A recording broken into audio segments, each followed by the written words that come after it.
Hi ನಮಸ್ತೆ, ಎಲ್ಲರೂ ಕೂಡ ಹೇಗಿದ್ದೀರಾ? ಇವತ್ತಿನ ವಿಡಿಯೋದಲ್ಲಿ ಮನೆಯಲ್ಲಿ ನಕಾರಾತ್ಮಕ ಶಕ್ತಿಗಳಿದ್ದರೆ ಅದು ನಮಗೆ ಕೆಲವೊಂದು ಸೂಚನೆಗಳನ್ನು ನೀಡುತ್ತೆ. ಮನೆಯಲ್ಲಿ ನಕಾರಾತ್ಮಕ ಶಕ್ತಿ ಅಥವಾ ದೈವಭೂತಗಳಿದ್ದರೆ ಯಾವೆಲ್ಲ ಸೂಚನೆಗಳು ಕಾಣಸಿಗುತ್ತೆ ಎಂಬುದನ್ನು ಇವತ್ತಿನ ವಿಡಿಯೋದ ಮುಖಾಂತರ ತಿಳಿಯೋಣ.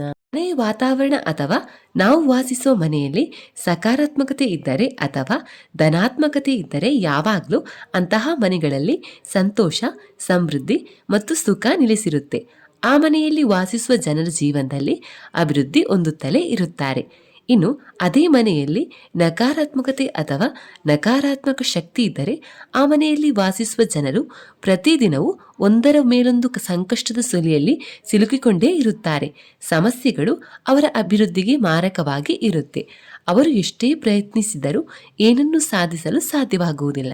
ಇದಕ್ಕಾಗಿ ಮೊದಲು ನಾವು ಮನೆಯಲ್ಲಿ ಋಣಾತ್ಮಕ ಅಥವಾ ನಕಾರಾತ್ಮಕ ಶಕ್ತಿ ಇದೆಯಾ ಎಂಬುದನ್ನು ತಿಳಿದುಕೊಳ್ಬೇಕು. ಮೊದಲನೇದಾಗಿ, ಕುಟುಂಬ ಸದಸ್ಯರಲ್ಲಿ ಅನಾರೋಗ್ಯ.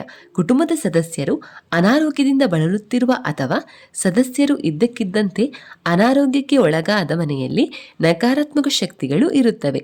ಇಂತಹ ಮನೆಗಳಲ್ಲಿರುವ ಜನರಿಗೆ ಯಾವುದೇ ಚಿಕಿತ್ಸೆಯನ್ನು ನೀಡಿದರೂ ಗುಣವಾಗುವುದಿಲ್ಲ. ಪದೇ ಪದೇ ಅವರು ಅನಾರೋಗ್ಯಕ್ಕೆ ಒಳಗಾಗುತ್ತಾರೆ.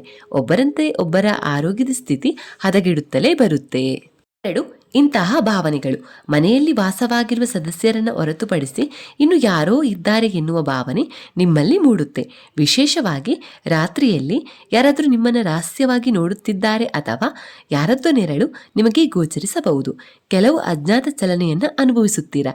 ಈ ಎಲ್ಲ ಲಕ್ಷಣಗಳು ನಿಮ್ಮ ಮನೆಯಲ್ಲಿ ನಕಾರಾತ್ಮಕ ಶಕ್ತಿಗಳು ಇರುತ್ತವೆ ಎಂಬುದನ್ನು ಸೂಚಿಸುತ್ತೆ. ಎರಡನೇದಾಗಿ, ಮನೆಯಲ್ಲಿ ಇರಲು ಇಷ್ಟವಾಗದೇ ಇರುವುದು. ಮನೆಗೆ ಹೋದ ಕೂಡಲೇ ನಮ್ಮೆಲ್ಲ ದುಃಖ ನೋವುಗಳನ್ನು ಮರೆಯುವ ಸ್ಥಳವೇ ಮನೆ ಎನ್ನುತ್ತಾರೆ.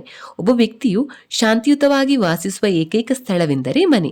ಆದರೆ ಮನೆಗೆ ಬಂದ ತಕ್ಷಣ ವಿಚಿತ್ರ ಭಾವನೆಗಳು ಸೃಷ್ಟಿಯಾಗುವುದು, ಮನೆಗೆ ಬಂದ ತಕ್ಷಣ ದುಃಖ, ಕೋಪ ಅಥವಾ ಅಳಬೇಕೆನ್ನುವ ಭಾವನೆ ಮೂಡುವುದು, ಇದು ನಕಾರಾತ್ಮಕ ಶಕ್ತಿ ಇರುವಿಕೆಯ ಲಕ್ಷಣ. ಇಂತಹ ಅನುಭವಗಳಿಂದ ನಿಮ್ಮ ಮನೆಯಲ್ಲಿ ನಕಾರಾತ್ಮಕ ಶಕ್ತಿ ತುಂಬಿದೆ ಎಂಬುದನ್ನು ಅರ್ಥ ಮಾಡಿಕೊಳ್ಳಿ. ಎಲೆಕ್ಟ್ರಾನಿಕ್ ವಸ್ತುಗಳು ಆಗಾಗ್ಗೆ ಸ್ಥಗಿತಗೊಳ್ಳುವುದು. ನಿಮ್ಮ ಮನೆಯಲ್ಲಿರುವ ಎಲೆಕ್ಟ್ರಾನಿಕ್ ವಸ್ತುಗಳು ಪದೇ ಪದೇ ಕೆಟ್ಟು ಹೋದರೆ ಅದು ನಿಮ್ಮ ಮನೆಯಲ್ಲಿ ನಕಾರಾತ್ಮಕ ಶಕ್ತಿ ಇದೆ ಎಂಬುದನ್ನು ಸೂಚಿಸುತ್ತೆ.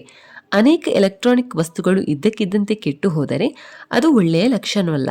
ಅಂತಹ ಲಕ್ಷಣಗಳನ್ನು ಅಶುಭವೆಂದು ಪರಿಗಣಿಸಲಾಗುತ್ತೆ.